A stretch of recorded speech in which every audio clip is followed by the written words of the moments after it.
Hingga suatu hari desa ini disebut dengan nama Desa Susuhan.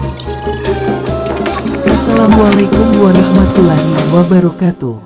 Sahabatku semua, terima kasih sudah berkunjung kembali ke channel kami ini.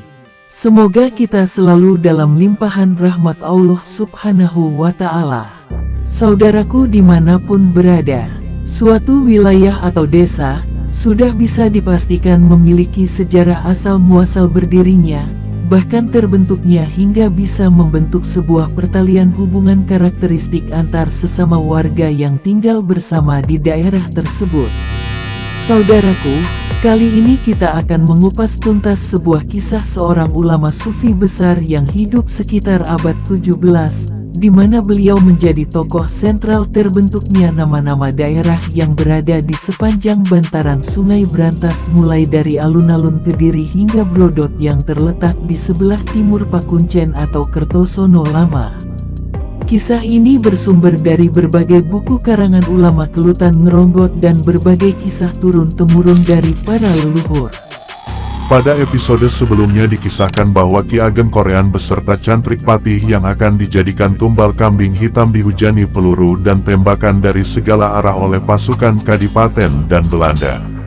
Cantrik Patih terbunuh, lain halnya dengan Ki Ageng Korean. Ketika prajurit Belanda menembaki Ki Ageng Korean, tak satupun peluru yang bisa menembus tubuh beliau, justru rasa takut menghinggapi benak Sang Patih beserta Belanda yang memberondongkan peluru tersebut. Takut mendapat murka dari Sang Adipati karena teman karibnya mendapatkan perlakuan tidak baik, Sang Patih segera mengganti kuda pengangkut daging yang terkena racun dengan kuda lain dan melarikan kereta yang sudah ada daging dan ikan tersebut ke Kadipaten secara maraton. Hal itu membuat Ki Ageng sedikit gusar, tetapi karena Ki Ageng merupakan orang Linue, hal ini disikapi dengan tenang dan tawakal. Beliau dan santrinya membereskan barang-barang yang berantakan akibat kekacauan tadi.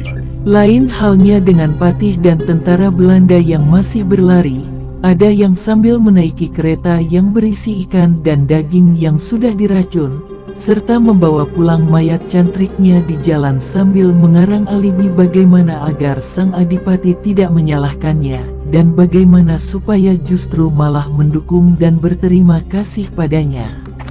Sesampainya di Kadipaten, Sang Patih bergegas menghadap Sang Adipati, sambil mos-mosan dan berkata, "Hamba menghadap sambil membawa ikan dan daging dari Ki Ageng Korean, tapi mohon maaf, ternyata selama ini sikap baik Ki Ageng pada Gusti dan keluarga Kadipaten tidak bisa dipercaya. Dia tidak tulus pada Gusti. Saya membawa bukti mayat cantrik saya ini yang membocorkan niatan buruk Ki Ageng Korean pada Gusti. Dia bersekongkol dengan Ki Ageng untuk meracuni daging dan ikan yang dikirim ini Gusti, dan saya sudah menghukum cantrik saya dan menembak Ki Ageng, namun gagal, peluru tidak bisa menembus tubuh Ki Ageng. Maafkan atas kelancangan hamba ini Gusti. Hamba khawatir dengan keselamatan Gusti dan keluarga dalam ini. Ampun Gusti, daging yang akan dipersembahkan ini akan saya buktikan jika sudah dibubuhi racun oleh Ki Ageng. Hamba akan memberikan pada Anding pemburu di pintu penjaga pintu masuk itu untuk pembuktian Gusti, biar saya tidak dibilang mengarang cerita, dan hal ini pun bisa Gusti tanyakan pada pasukan Belanda yang mendampingi kita ke rumah Ki Ageng Gusti," ungkap Sang Patih. "Baik, lakukanlah Ki Patih," perintah Sang Adipati.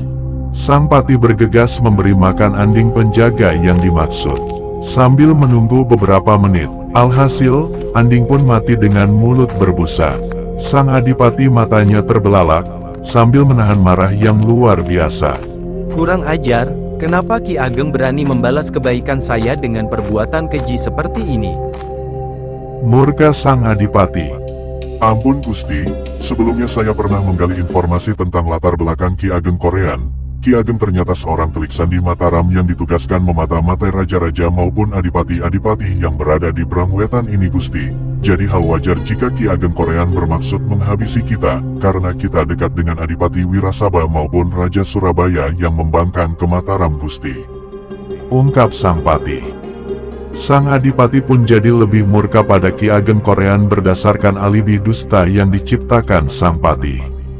"Baik, saya perintahkan tangkap Ki Ageng hidup-hidup, lalu jatuhi hukuman mati, Arak di alun-alun, agar semua rakyat melihat, agar bisa memberi efek jera pada para pengkhianat lainnya.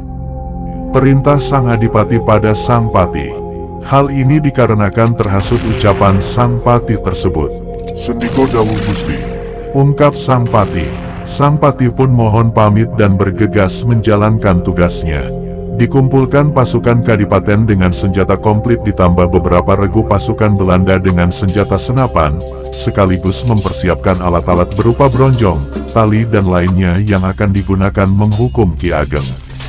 Bronjong adalah alat yang digunakan untuk menangkap ikan yang berbentuk bulat panjang sepanjang ukuran tubuh manusia. Berangkatlah seluruh pasukan yang bertugas ke kediaman Ki Ageng di Korean, dan hari itu juga Ki Ageng Korean ditangkap. Dengan tenang Ki Ageng menjalani dan diarak menuju alun-alun, dan beliau tidak melawan sedikitpun.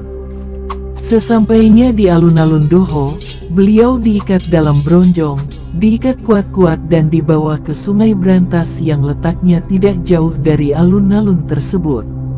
Disaksikan rakyat dan para panggede kadipaten, mereka membawa Ki Ageng untuk ditenggelamkan di dasar sungai. Begitu sampai di tepi sungai, lalu dinaikkan ke perahu untuk dibawa ke sisi tengah. Tubuh Ki Ageng yang sudah diberonjong diberi beban batu besar agar tidak mengapung. Pembesar kadipaten yang menyaksikan hal ini merasa jengkel pada Ki Ageng, dan tidak sedikit juga mereka dan rakyat yang merasa iba, karena mereka mengetahui sifat buruk Sang Patih dan tentara Belanda yang suka memaksakan kehendak pada rakyat dan ditambah sifat adigang-adigungnya pada warga Kediri, dan warga tahu bahwa orang yang dihukum ini merupakan orang yang baik hati, dan mereka yakin bahwa dia jadi korban fitnah. Mereka berdoa agar Ki Ageng Korean diberikan keselamatan meskipun hal ini dirasa mustahil. Tubuh Ki Ageng yang sudah diberonjong diikat dan diberi tali yang diberi beban batu dilempar ke tengah sungai pun dilakukan. Begitu Ki Ageng yang sudah dalam kondisi diberonjong dengan ikatan yang kuat sambil diberi pemberat batu dilempar oleh petugas kadipaten dan Belanda, mereka bersorak riang dari atas, apalagi Sang Patih, dia merasa siasatnya sudah berhasil, tapi yang terjadi dengan tubuh Ki Ageng sungguh di luar nalar manusia pada umumnya.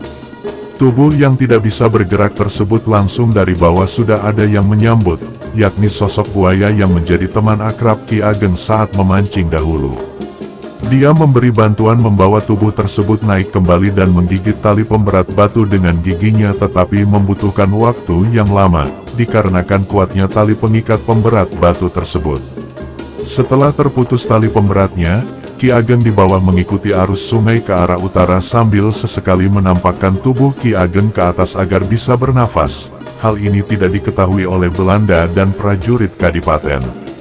Mereka telah mengira Ki Ageng telah mati. Kembali ke buaya yang sudah membawa Ki Ageng. Setelah terputus dari pemberatnya, Ki Ageng dibawa mengikuti arus sungai ke arah utara sambil sesekali menampakkan tubuh Ki Ageng agar bisa bernafas. Hal ini tidak diketahui oleh Belanda dan prajuritnya. Mereka tetap mengira Ki Ageng sudah tidak bernyawa. Sambil kembali mereka menyanyikan tetembangan dan yel-yel kemenangan. Segeralah Sang Patih menghadap Adipati Teposeno dan memberi laporan bahwasannya hukuman buat Ki Ageng sudah dilaksanakan.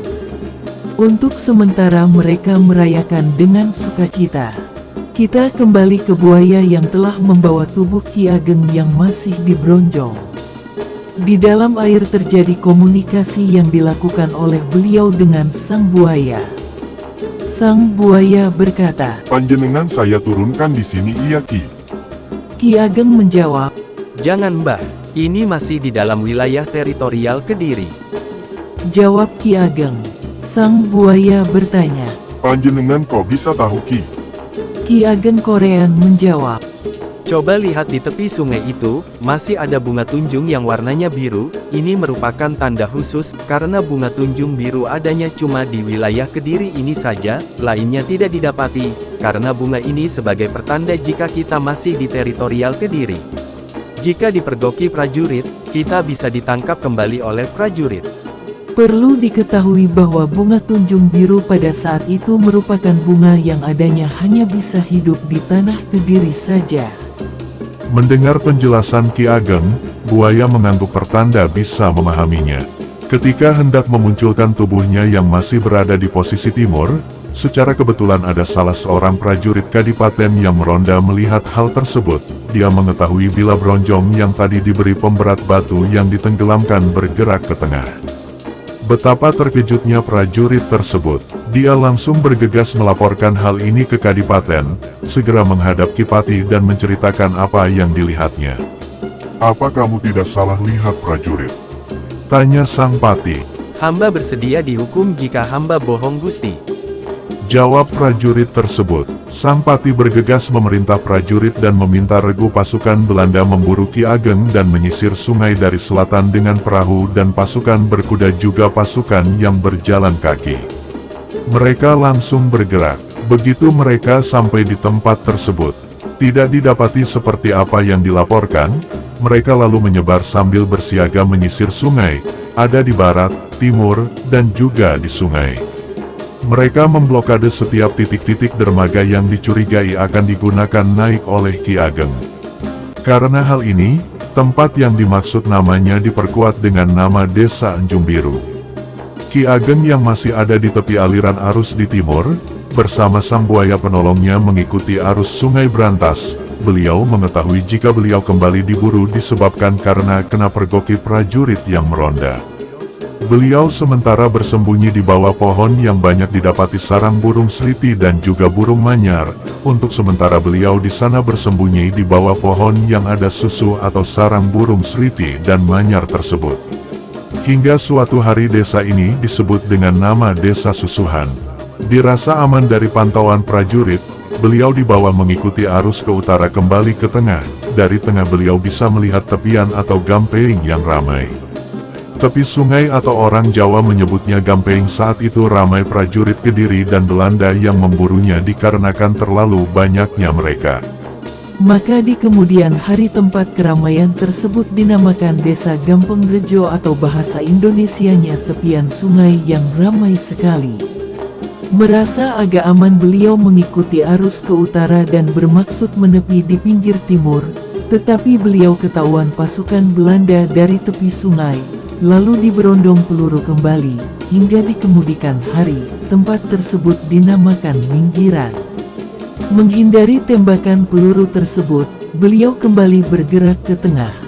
Para prajurit terus menyisir sungai ke utara, sementara untuk menghindari prajurit di timur yang jumlahnya lebih banyak, sang buaya membawa Ki Ageng ke tepi barat dan menyembunyikan di gerombolan pohon yang di situ tumbuh pohon juwet. Di sini Ki Ageng bersembunyi, hingga suatu hari tempat tersebut diberi nama Desa Gerompol dan Desa Juwet. Begitu dirasa pergerakan prajurit berkurang, beliau ke utara menuju tepian timur. Begitu mulai mendekat sambil memaparkan tubuhnya untuk menghela nafas, beliau ketahuan kembali. Di tempat ini beliau diberondong lagi, bahkan pasukan dari segala arah dikerahkan ke sini. Tempat ini di kemudian hari dinamakan Papar. Ki Ageng lalu dibawa ke arah barat, prajurit sambil menembaki mengejar ke tepian barat, mengingat lantangnya suara prajurit dan kerasnya suara tembakan di tepi barat terjadi kemelut yang luar biasa di sana, hingga tempat tersebut disebut Kelutan. Kelutan, artinya kemelut atau huru-hara di tempat tersebut. Saudaraku semua, bagaimana nasib Ki Ageng selanjutnya bisa diikuti pada episode selanjutnya. Saudaraku semua, bukan maksud kami menghentikan kisah ini, namun kami bertujuan agar kita tidak jenuh mendengar kisah ini, karena kisah ini sangat panjang, hingga kami berinisiatif menjadikan kisah Ki Ageng Corean menjadi beberapa episode. Semoga di episode ini kita bisa mendapatkan hikmahnya, dan kita sambung lagi di episode selanjutnya. Semoga Allah Subhanahu wa Ta'ala meridhoi. Terima kasih. Penulis kisah Okto Harmoko Al-Bitani. Wassalamualaikum warahmatullahi wabarakatuh. This is not a dream.